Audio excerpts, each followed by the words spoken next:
Buenos días. Buenos días. ¿Cómo han estado? ¿Cómo les ha ido en esta semana? Bien, gracias a Dios. Una semana de mucha lluvia que hemos tenido en esta linda Ciudad de México. Y el día de hoy vamos a tener un estudio que durante la semana me hizo tener un sentido de reflexión muy especial. Este estudio el día de hoy está en Lucas capítulo 7, en Lucas capítulo 7 en el versículo 11. Y las personas que nos ven en línea, si tienes ahí tu Biblia, va a ser interesante que la puedas abrir en este capítulo 7 de Lucas, en el versículo 11, para que juntos podamos llevar a cabo este estudio. Y este estudio dice de la siguiente manera. Dice, si tu Biblia tiene subtítulos, ahí la Biblia dice, Jesús resucita al hijo de la viuda de Naín. Jesús va a llevar a cabo un milagro lleno de poder, lleno de autoridad. Jesús dice aquí que resucita al hijo de una viuda y hasta nos da la localización exacta de dónde vivía esta viuda. Estaba ahí en Naín. Pero vean lo que continúa diciendo en el versículo número 11. Dice, aconteció después que él iba a la ciudad que se llama Naín. Iba Jesucristo a esta ciudad de Naín, acababa de sanar Jesús al siervo de un centurión, del centurión ese al que la gente se maravillaba del milagro que había hecho Jesús, y que Jesús mismo dijo, les digo que ni aún en Israel ha hallado tanta fe como en este hombre. De que el centurión romano, su siervo había sido sano, y nada más porque le dijo a Jesús, tú nada más di la palabra. Así como yo doy órdenes, tú también puedes dar una orden en el cual tú digas que mi siervo puede ser sanado, y con eso es suficiente, no es necesario que vayas hasta mi casa. Jesús acababa de hacer ese milagro, y dice que precisamente por eso el versículo dice, aconteció después que iba a la ciudad que se llama Naín, e iban con él muchos de sus discípulos y una gran multitud. Esta ciudad de Naín está aproximadamente a 12 kilómetros de Capernaum. Y en aquel entonces no había que, pues vamos a esperar al metrobús o nos vamos en el metro. No había nada, sino lo hacían caminando.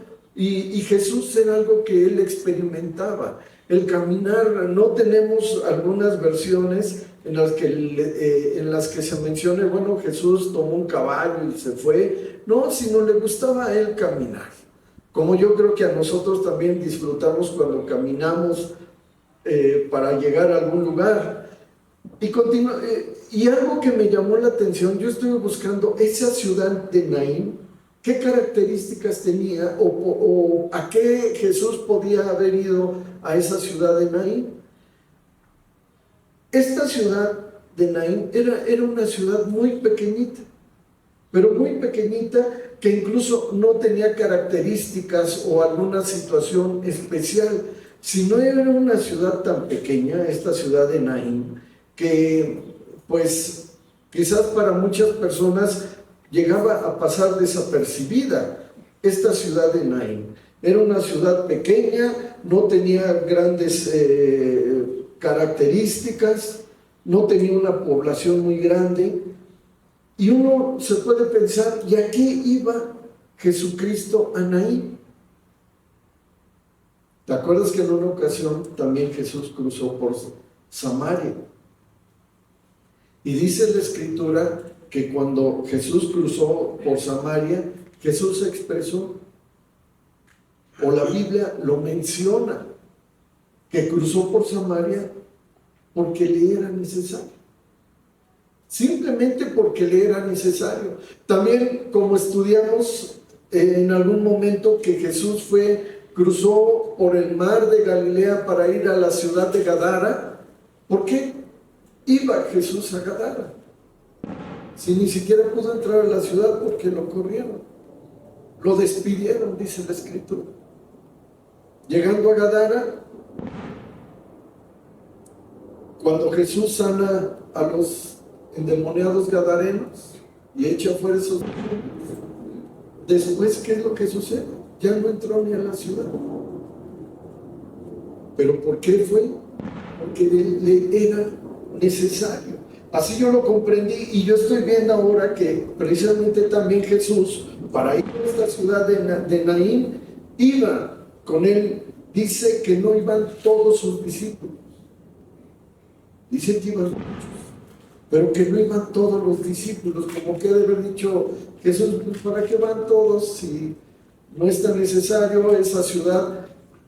Vamos a llegar con un propósito de que conozcan también al Hijo de Dios.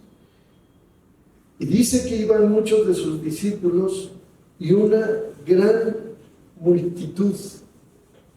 Una gran multitud iba con él. Pero aquí nos vamos a encontrar con dos aspectos muy especiales. Fíjense lo que dice aquí. Cuando llegó cerca de la puerta de la ciudad, he aquí que llevaban a enterrar a un difunto. Llevaban a enterrar un difunto, hijo único de su madre, la cual era viuda, y había con ella mucha gente de la ciudad. Iban a enterrar, dice aquí que iban a enterrar a un difunto.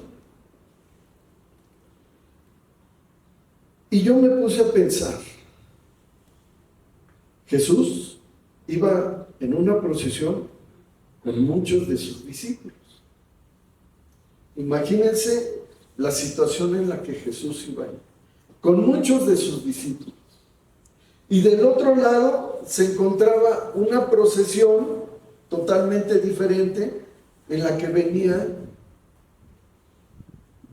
la viuda, venía música, porque en aquel entonces contrataban músicos para que con esos instrumentos artesanales que ellos tenían, pues era música triste, música de difunto la que ellos llevaban. Y gente que iba llorando detrás de ese cortejo fúnebre, de esa procesión, y gente llorando, y gente en una situación y en una condición verdaderamente que lamentaban, que estaban muy tristes, que cómo era posible que el único hijo de esa viuda había muerto. Y del otro lado, la procesión de Jesús, de que acababa de sanar al siervo del centurión. ¿Cómo vendría ese cortejo o esa gente que iba junto con Jesús después de haber sanado al hijo del centurión? ¿Cómo irían ellos? Felices, llenos de alegría, llenos de gozo. Todavía yo creo que entre los discípulos se comentaban, ¿oíste lo que dijo Jesús? Que ni aún en Israel el Señor Jesús había encontrado tanta fe como en la fe de este hombre, del centurión.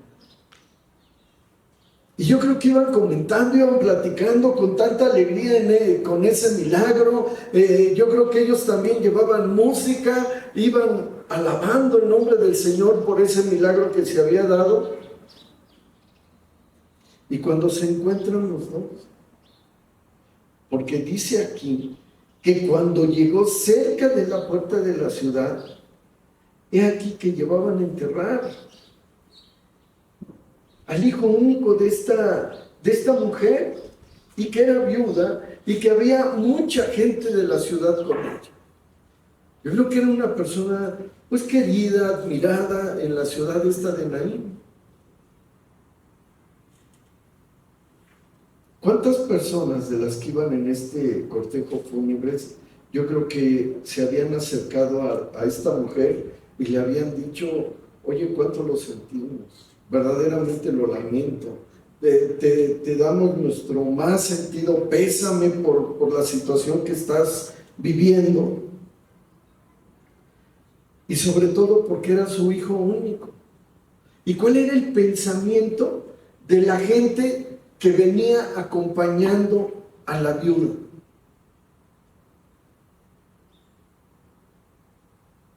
¿Cuántas personas no habrán dicho, oye, qué lamentable, apenas se le murió el marido y ahora también se le muere el hijo? A lo mejor otras personas iban diciendo también en el camino, oye, pues, ¿te acuerdas cuando se murió el esposo de ella? Decíamos, bueno, pues, qué bueno que se quede con su hijo para que le consuele. Es más, ¿ya viste cómo el hijo se parece mucho al papá? Pues para que ella se sienta consolada, se sienta fortalecida, pero ve nada más, una desgracia acompaña a otra. Y ahora hasta el hijo se le muere. ¿De qué se habrá muerto el papá y de qué se habrá muerto el hijo? No lo sabemos, no lo describe. En aquel entonces yo estaba revisando y una de las causas muy posibles podría haber sido tuberculosis. En esa época era una enfermedad en que era una enfermedad infecciosa que se contagiaba muy fácilmente y que muchas gentes de esa época morían de tuberculosis o a lo mejor de una enfermedad infecciosa o heredada, de tal manera que muere el padre y después muere el hijo. Y toda la gente le acompañaba. Dice que venía mucha gente con ella, mucha gente de la ciudad, y que ahora ellos mismos pensaban, bueno, pues ahora sí se quedó totalmente sola. Y hay ocasiones que en el caminar y en el vivir diario a ti y a mí nos puede suceder una situación difícil, una situación complicada, y apenas pasa un tiempo y otra vez viene otra situación difícil, otra situación complicada, otra situación que decimos, bueno, es que era algo que no nos esperábamos, y llegamos a decir, y bueno, ¿y dónde está Jesús? ¿Sabes? Jesús siempre tiene el momento oportuno para llegar. ¿Qué hubiera sucedido? Yo me puse a pensar, ¿qué hubiera ocurrido si Jesús, cuando les dijo a los discípulos, vamos a Naín, se hubiera tardado 30 minutos más? Pues pasa el cortejo, se van al panteón y nunca más los encuentran. Jesús hubiera llegado a Naín, a lo mejor a la ciudad, y no hubiera habido el milagro y no hubiera habido la manera de que esta mujer pudiera haber sido consolada. ¿O qué hubiera sucedido si Jesús hubiera llegado 30 minutos antes? Entra a la ciudad y el cortejo sale después. Te digo algo, Dios siempre tiene los tiempos perfectos para ti y para mí. Que hay ocasiones que decimos, ¿sabes qué, Señor Jesús? Es que te atrasas en llegar, es que no llegas en el momento justo, es que yo quería que llegaras una semana antes o que hubieras estado con nosotros. Pero ¿sabes? Dios tiene los tiempos y los momentos exactos para llegar a nuestra vida. Dios nunca se va a equivocar. Dios sabe cuál es el momento adecuado para estar cerca de tu vida y de mi vida. No pensemos que Dios se atrasa, no pensemos que Dios se olvida. Jesús sabía el momento adecuado para salir, porque Él es Dios, Él conoce todo el sentir de lo que pasa y ocurre alrededor nuestro. No es de que en algún momento te puedas sentir solo o sola, no lo pienses así, sino que es el momento justo en que tú debes de estar esperando la presencia de Dios en tu vida. Y en los momentos de mayor necesidad, en los momentos de mayor padecimiento, estoy seguro que ahí es donde Jesús te quiere hablar. Así como lo hizo con esta mujer viuda. Fíjate lo que dice aquí. Y cuando el Señor la vio, esto me encanta. Cuando el Señor la vio, ¿qué dice? Se compadeció de ella. En los momentos más difíciles de nuestra vida, siempre va a haber un Señor Jesús compadeciéndose de lo que tienes, compadeciéndose de lo que estás viviendo. Va a venir un Señor Jesús que te va a decir, oye, me duele, lo lamento. Como yo te decía hace unos minutos, ¿cuántas personas se habrán acercado a darle el pésame a la viuda? Pero aquí dice que Jesús se compadeció de ella. La palabra compadeció en griego, porque este evangelio está escrito en griego, es una palabra que dice que, bueno, esta palabra en griego es esplanikizomai. Esa palabra, cuando yo la busqué en un diccionario, dice que se le estremecieron las entrañas. Es de estremecer las entrañas de una persona que siente ese impacto en su vida. No sé si tú alguna vez has sentido que recibes una noticia o ves algo y sientes un impacto en tu interior que dices, algo sucedió. Ese tipo de compasión fue la que sintió Jesús cuando dice que vio, porque dice la Escritura, el Señor la vio y se compadeció de ella. Yo creo que en sus mismas entrañas sintió el mismo dolor que tenía la viuda.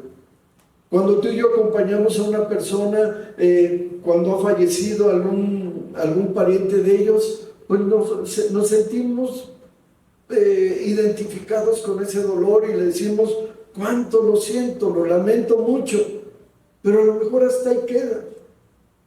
Pero para Jesús fue algo diferente, porque dice que le impactó tanto que le dijo a la mujer, no llores. No llores. ¿Qué fue lo que vio Jesús en esta mujer? Ve la escena. ¿Qué fue lo que Jesús vio cuando Jesús iba adelante y la mujer venía también encabezando ese cortejo fúnebre? Jesús con toda la alegría y la mujer que venía caminando. ¿Qué vio Jesús en él? Tristeza, dolor.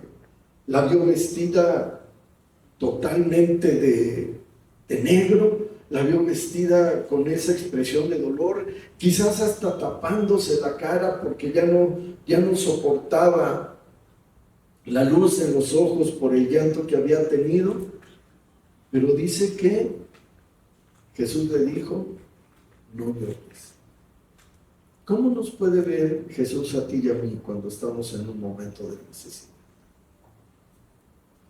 Y que oímos esa palabra tierna de Jesús que nos puede decir, no llores. Y dice aquí el versículo 14, y acercándose. Jesús nunca te va a dejar solo. Jesús quiere esa cercanía contigo. Y dice aquí que Jesús acercándose, ¿qué fue lo que hizo Jesús? Tocó el féretro. ¿Sabes? Eso es algo que a mí me impacta. Me impacta porque para el pueblo judío acercarse a un cadáver o tocar a un cadáver cuando dice la Escritura en las leyes de sanidad que si tocaban un cadáver, la persona que tocaba ese cadáver quedaba impura por 7 días y tenía que hacer todo un rito de purificación, pero Jesús siempre iba más dirigido hacia el amor, hacia la ternura. Jesucristo siempre iba más allá de las leyes, porque la compasión de Jesús estaba por encima de las leyes.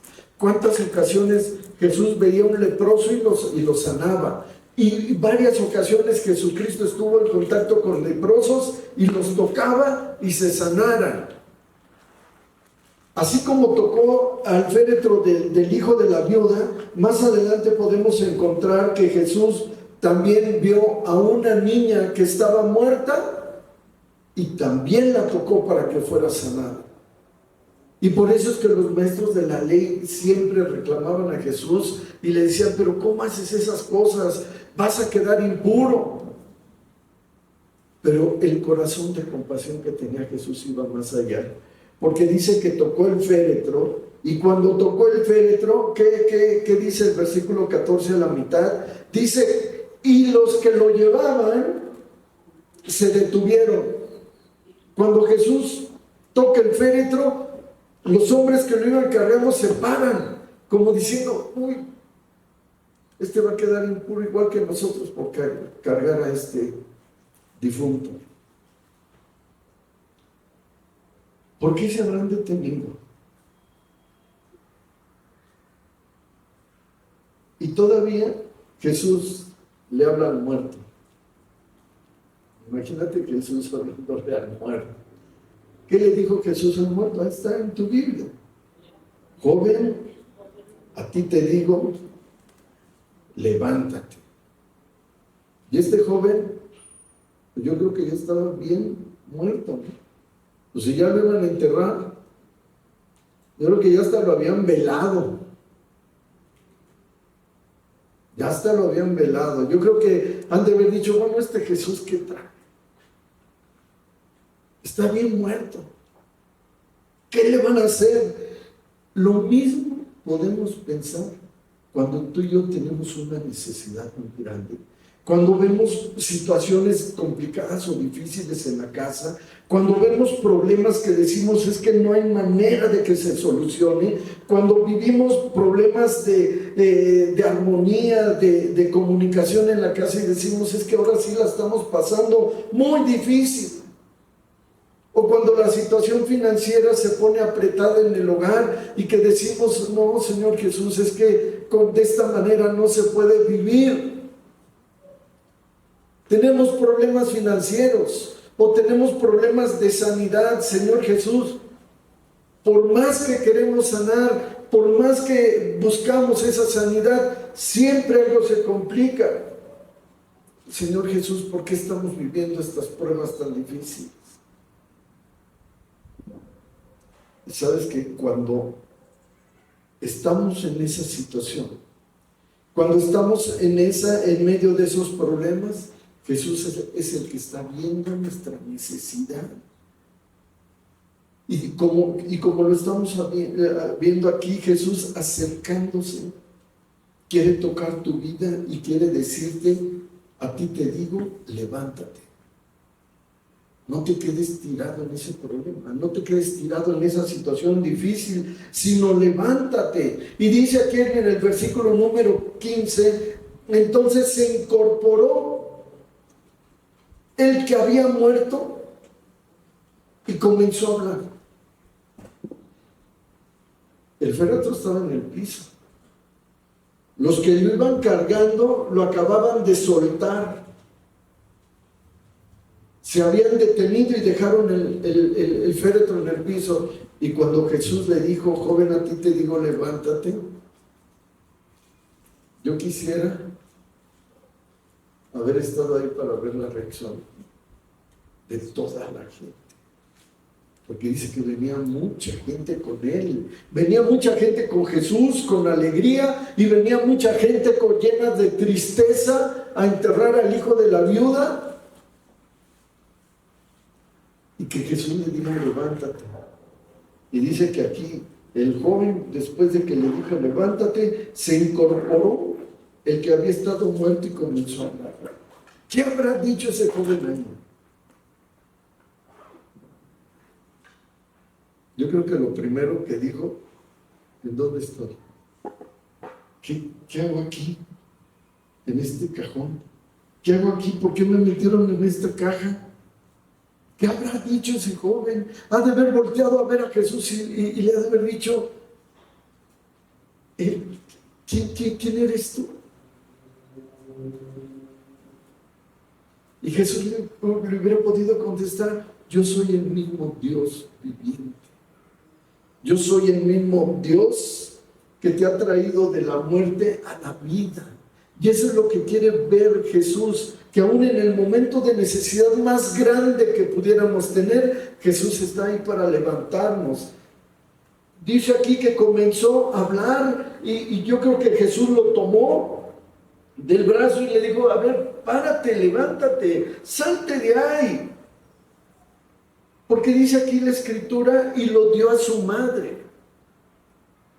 Y Jesús todavía lo encaminó y le dijo: a ver, mujer, aquí está de nuevo tu hijo. ¿Qué habrá hecho la mujer? Seguir llorando, pero ahora de alegría, de gozo. Yo creo que en ese momento empezaron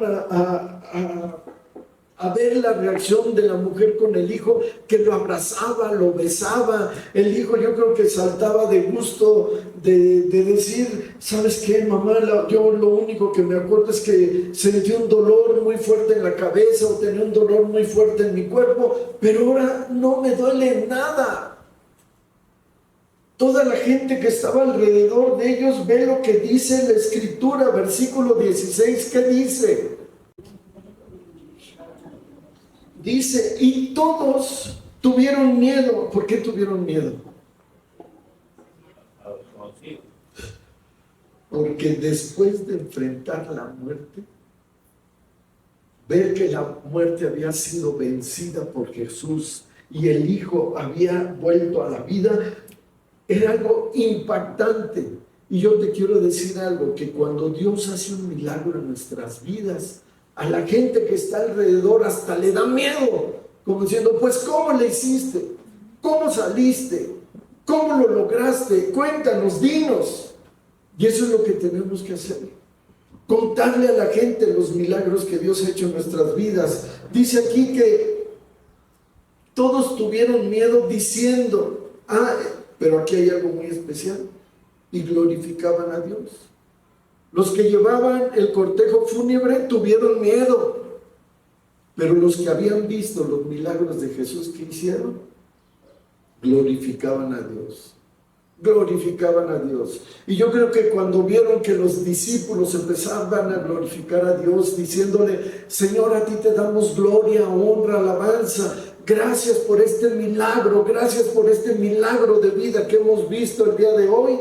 Cuando estaban glorificando a Dios, los que llevaban el cortejo fúnebre, yo creo que les preguntaban: ¿y cómo es esto? Es que Jesús es el Hijo de Dios. Jesús es la respuesta para tu vida.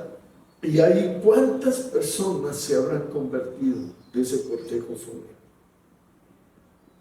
¿Cuántas personas, cuántos de los discípulos se acercaban a la gente del cortejo fúnebre y le decían: dale gracias a Dios, Dios puede traer sanidad a tu vida, Dios puede traer prosperidad, Dios puede traer reconciliación en tu casa? Y continúa diciendo aquí: y todos tuvieron miedo, versículo 16, y glorificaban a Dios diciendo, ¿qué decían? Un gran profeta se ha levantado entre nosotros y Dios ha visitado a su pueblo. Dios los visitó. ¿Sabes? Que Dios cada día visita tu casa, que Dios cada día visita tu pueblo, que Dios cada día quiere llegar a ti. y que le permitas entrar en tu corazón, que le permitas entrar en tu matrimonio, que le permitas entrar en tu vida, que le permitas entrar en tu familia, en tus hijos, en tus hijas, en tus nietos, y que no le cerremos la puerta, que no seamos como los de Gadara, que cuando Jesús hizo el milagro de sanar a estos endemoniados, la gente lo echó fuera de la ciudad.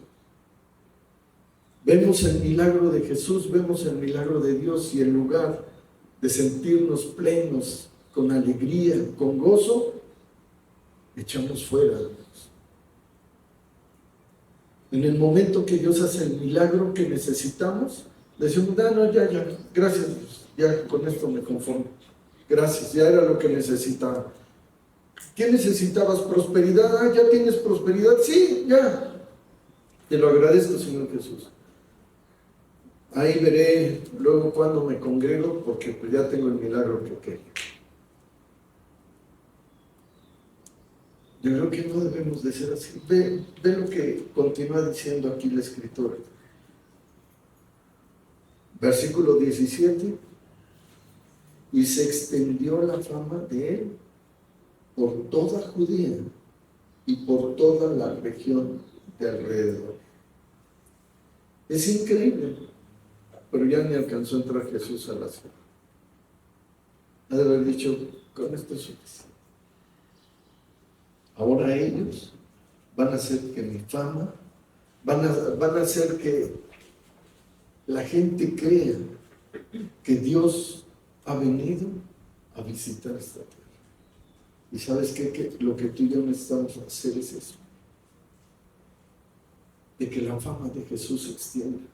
Compartirle a las personas que están alrededor, como lo dice aquí, y por toda la región de alrededor, y por toda tu casa, y a las personas que están alrededor nuestros, debemos de platicarles los milagros que Dios ha hecho en nuestras vidas. ¿Cuántos milagros Dios ha hecho en tu vida? Mucho. Vemos la vida, vemos que nuestra vida es de milagro en milagro. No sé si así lo pueda decir Elibet ni Azael. No, yo creo que ellos que escriban un libro, ¿verdad?, de los milagros de Jesús en este tiempo nuevo. Y te digo algo, eso es lo que necesitamos. Caminar con Dios y decirle a la gente, este milagro hizo Jesús, este milagro hizo Jesús, pero comentárselo a la gente, decirle a las personas las grandezas y los milagros que Dios ha hecho en nuestras vidas, para que la gente crea, para que nuestros hijos y nuestras hijas crean y vuelvan de nuevo a congregarse. Y aquellas personas que no conocen de Dios, que lo empiecen a conocer como ese Dios vivo y verdadero. Vamos a orar.